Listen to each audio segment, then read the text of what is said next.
Good afternoon, everyone. Sorry for the delay. There was an accident out here on Robb Boulevard, and I drove around trying to get to where I needed to be. So, but I'm here. We have just one agency this afternoon. We've got the Maryland Technology Development Corporation, TEDCO, and we have Elizabeth Weibel is our analyst. And I'll have the panels. You can come up to the table now if you'd like. Okay, Elizabeth. Thank you, Madam Chair, members of the committee. As you see on the first page, the operating budget summary, the fiscal 2025 allowance for TEDCO decreases slightly to $58.5 million. Most of this is in general funds with about $4.6 million in federal funds. On page 3, the pie chart shows a breakdown on the fiscal 2025 allowance. Stem cell research funding makes up more than a third of the budget, and the fiscal 2025 allowance is $20.5 million for that, which is the same level of funding as the past 2 years. Social impact funds make up 23% of the budget. These funds provide investments for companies run by individuals with socially or economically disadvantaged backgrounds. The biggest one of these is the Builder Fund, or the Minority Pre-Seed Investment Fund, which receives $7.5 million. And the Equitech Growth Fund, which was established last year, receives $5 million. About 11% of the 2025 allowances for new programs, which I'll get to in a moment. On page 6, exhibit 3, the changes related to legislation. The biggest changes related to those new programs that I mentioned. The funding for the Equitech Growth Fund also increases by $2 million to meet the mandated funding level of $5 million. The largest decrease is due to a one-time appropriation in fiscal 2024 to capitalize the Maryland Equity Investment Fund. On page 7, in the key observations, we get into the new programs. There's 4 new programs are in the budget bill with their funding contingent upon legislation establishing the programs. Together, those 4 programs are worth $3.8 million in fiscal 2025.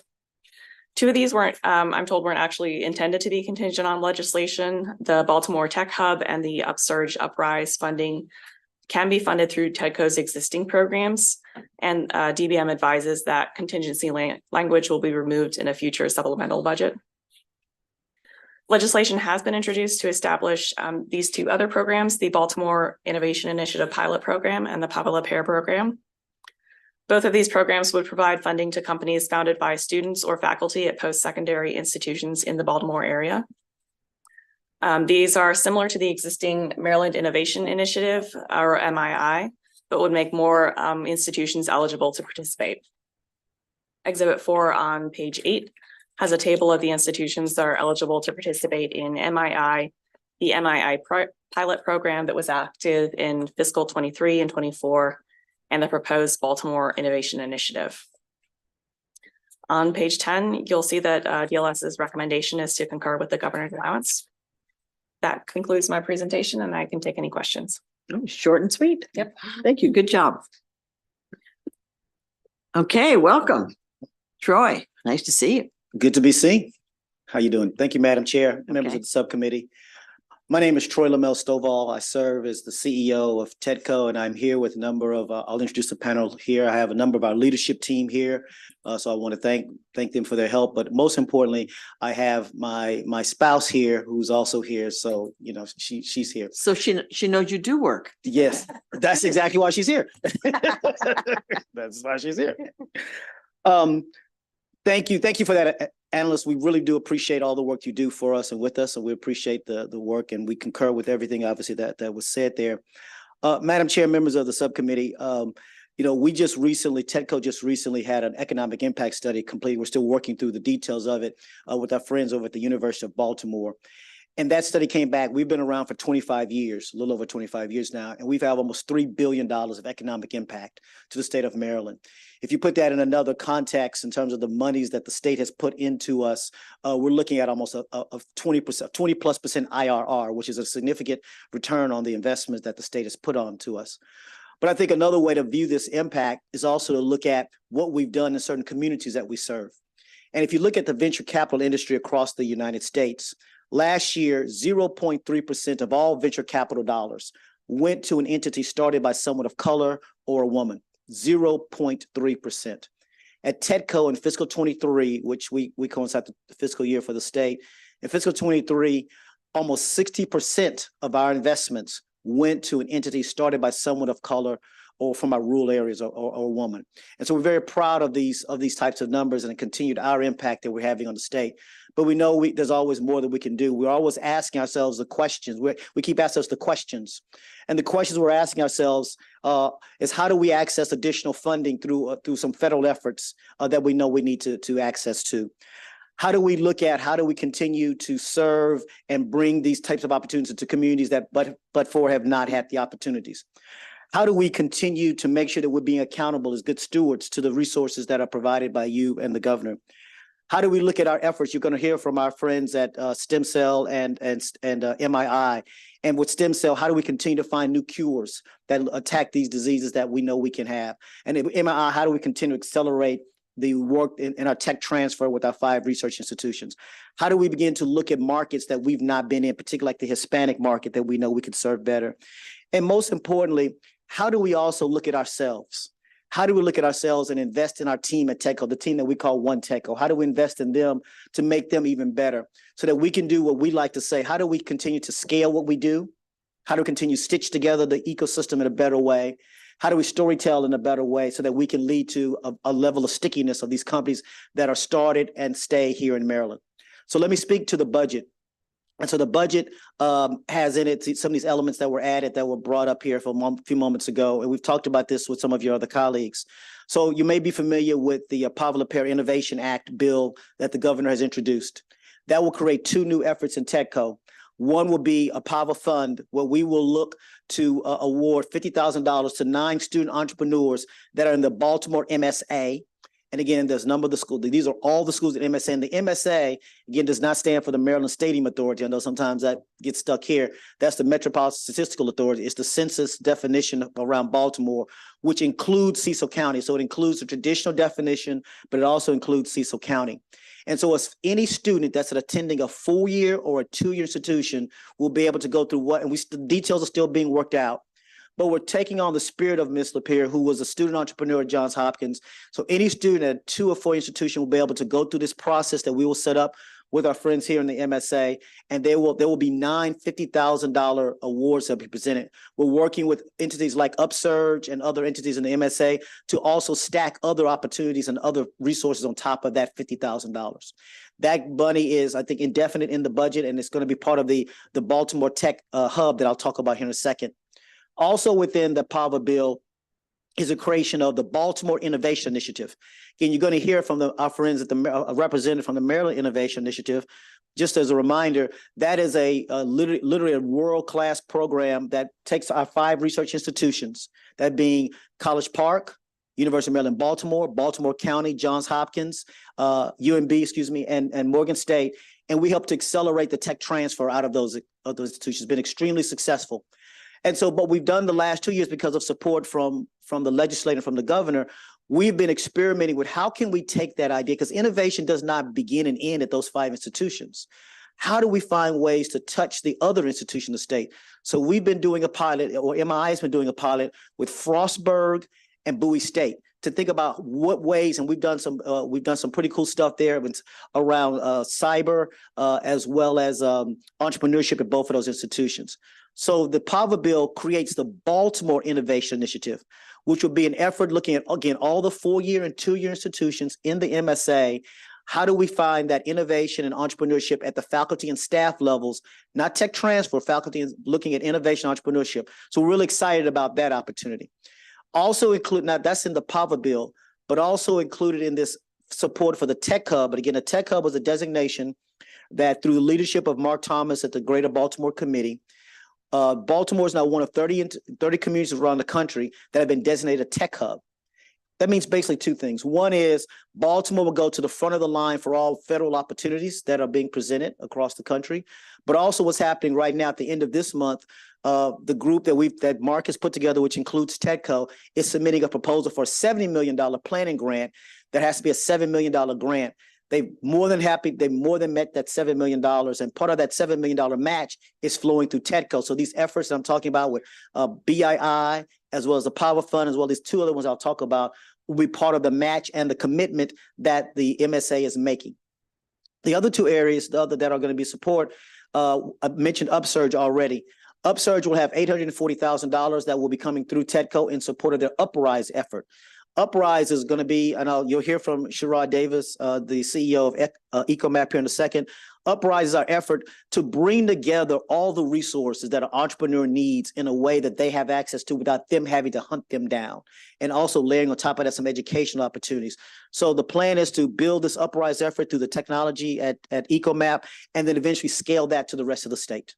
And so that 840 is the first of 3 years of commitments that will be flowing through TEDCO. The last piece that's in support of the Tech Hub is $1 million. Again, the Tech Hub requires a match, as I mentioned a few moments ago. So the governor's also asking $1 million to come through us. We're working in with GBC to determine how that $1 million will be applied to the projects that are coming out of the planning efforts that are happening. Lastly, two last things. Again, through the efforts of this group and our friends in the House, we're able to create the Equitech Fund. This in fiscal 25 will have $5 million allocated to it. That budgeted for it. That $5 million, we have agreed to allocate at least half of that, $2.5 million, to the MSA, to the efforts again towards the commitments and the match required for the Baltimore MSA. And then lastly, you also have the SBIR.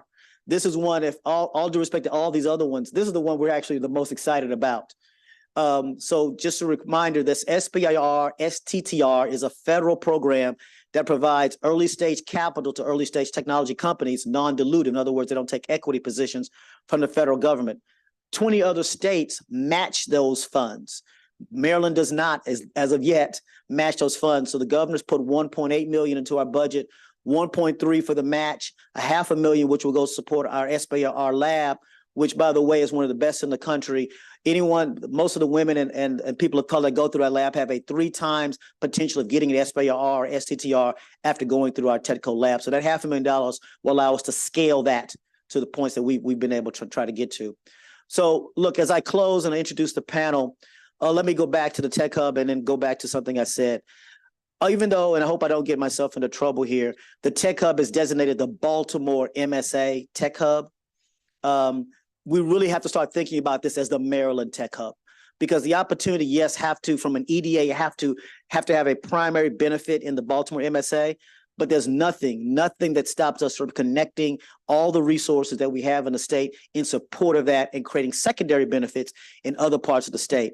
And so again, we've got to scale differently. We've got to add some zeros to what we do. We've got to stitch these things together so we can create that scale. Then we've got to storytell better. And I'm an old computer scientist, and so you get into a do loop of scaling and stitching and storytelling. And by that, you get more resource to scale and stitch and storytell. And the whole point is to create a higher level of stickiness for those companies that are innovative here in the state of Maryland. So with that, allow me to introduce my panel.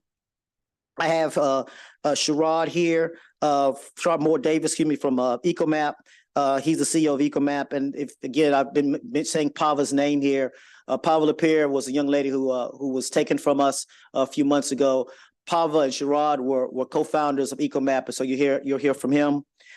We also have further down John Rowley. John is going to be talking about stem cell. He is he's the founder and chief product officer at Rooster Bio, one of our successful bio companies here in the state. And finally, representing the Maryland Innovation Initiative, we have Dr. Teresa, did I get that right? Canaris. She's the CEO founder of CuriDX. So with that, again, I'll be open to any questions, but I'll turn it over to the panel if that's okay.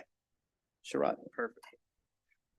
Thank you, Troy, and good afternoon. As Troy mentioned, my name is Sherrod Davis. I'm one of the co-founders and the CEO at EcoMap Technologies. We're a Baltimore-based startup. We employ 30 people in the city of Baltimore, 50% of whom are women and 50% are people of color. We're really proud of that statistic. As Troy mentioned, I co-founded that company with the late Pava Lapierre. And the reality is that TEDCO, first and foremost, was one of our first partners, one of our first customers. And as an early stage startup, you might imagine how important that is to be able to go to other customers and say, hey, we work with TEDCO. We work with the venture capital arm of the state of Maryland. That's really important and was one of the key unlocks for the growth and the scale that we've achieved today. where we're in over 80 ecosystems in 6 countries around the world. Beyond that, TEDCO was one of our very first institutional checks. We've raised close to $7.5 million in venture capital funding across 3 rounds. TEDCO participated in 2 of them. We intend to raise a 3rd this year so that we can hire more Marylanders, particularly Marylanders from underrepresented backgrounds. And so our intention is for TEDCO to also participate in that. Troy mentioned something about Uprise and Upsurge and the work that we do across the country and across the globe. Really what I appreciate about our partnership is that there's just a ton of alignment, right? TEDCO exists in order to support and catalyze and scale the companies that you see up here and others. And that's what we enable them to do at a higher level by making information accessible. That's what we've done across Baltimore. That's what we'll do with Upsurge. And so these initiatives are really important to me. They're personal, right? Pavel was one of my best friends. And so it's my job at this point to help honor her legacy by making EcoMap successful and ensuring that, in the words of Troy, we turn the morning into a monument. And so that's why I'm here today. So thank you guys for your consideration and very appreciative of your time. Shall I go next? Hello, Senators. Thank you for having me here. It is an honor to be here with you today. My name is Dr. Therese Canaris. I'm the CEO and founder of Curie DX and a pediatric emergency medicine physician at Johns Hopkins. The TEDCO MII program has changed my life. Here's why. My journey started in childhood. When I was 11, my dad died. I was told he was sick, but no one told me why. It was 10 years before I found that answer. Now, through my research at Johns Hopkins, I've been able to found my company, Curie DX. Curie DX helps you answer the question, why am I sick? But instead of it taking 10 years, we can do it in under 10 seconds. We've created a way to predict disease like strep throat using just a smartphone image and AI. We're building this into a whole suite of medical tests at your fingertips. And in doing so, we're transforming the experience of being sick into one of getting better faster. Now, high risk, high reward research like this is really hard to fund. And that's why MII has been so transformative. MII was our first real funding. It enabled us to prove the hypothesis that yes, you can predict strep throat from a smartphone image. And since then, it's catalyzed a whole chain of events. We've been able to spin out of Johns Hopkins. We've been awarded funding from the National Science Foundation. We're about to book our first pilot customers and start generating revenue this month. MII has been our lifeline.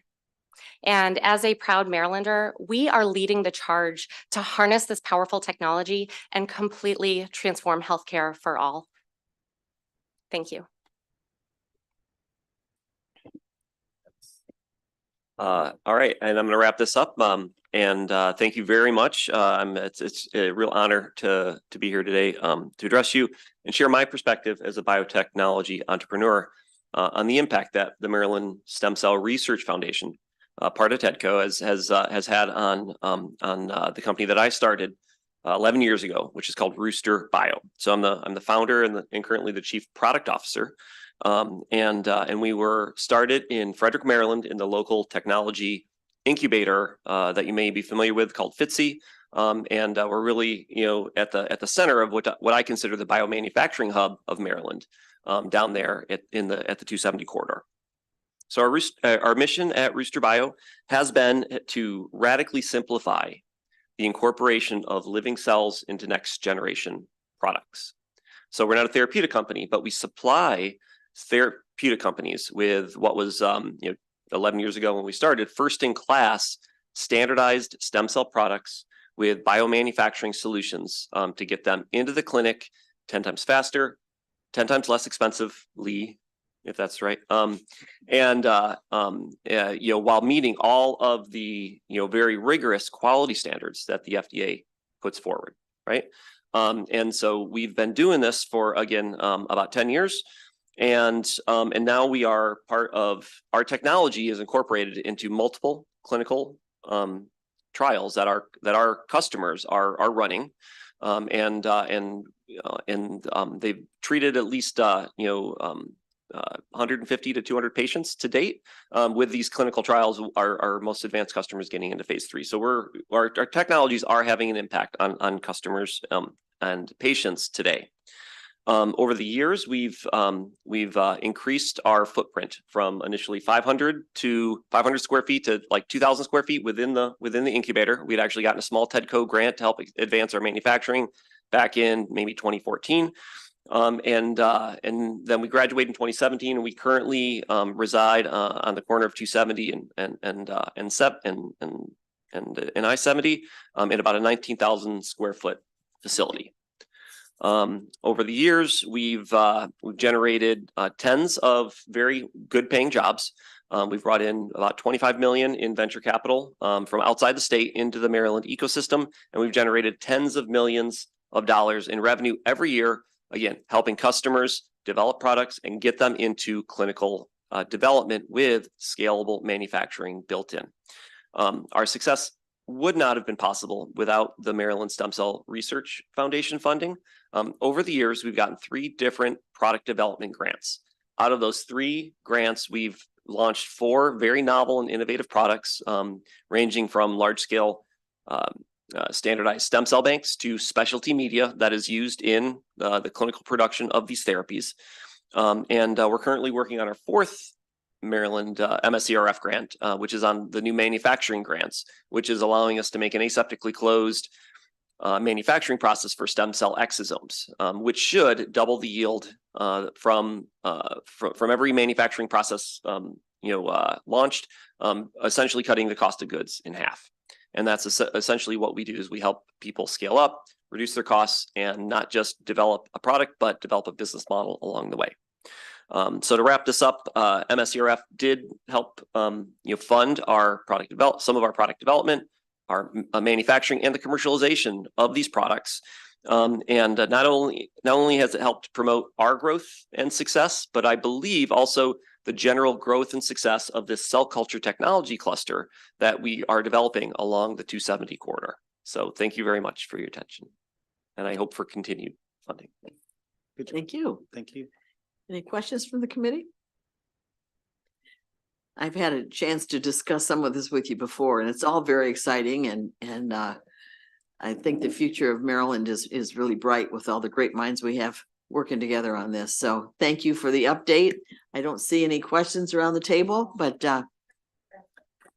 you sure can. I see Senator Benson. from the first page of this report that you all are going to see a decrease of 265,000. How is that going to impact your program? Thank you, Senator Benson. It's always good seeing you. Yeah, so that specifically is for the Maryland Cyber program. It's a new effort that frankly just started this year with us. It will impact our ability to provide awards. So the whole point of the cyber fund and the cyber commission was to look at how do we rethink how the training happens for cyber related jobs, and also how do we help those employers to rethink what they should be looking for. And the whole point was to do funding pilots in order to start looking at how do we start to accelerate changing that aperture, but also getting those who have not been participating in the cyber jobs into it. So that's the broad picture. The specific answer to your question is we won't have the capacity to do any of those pilots. So that it will affect our ability to do the pilots, to find a different way to look at that. So that said, we always knew that we were going to have to find other funding sources beyond just the state. And so that's what we're doing, but this will inhibit our ability to do that initially. Thank you. Thank you, ma'am. Thank you all. Appreciate it. Always good seeing you. Okay.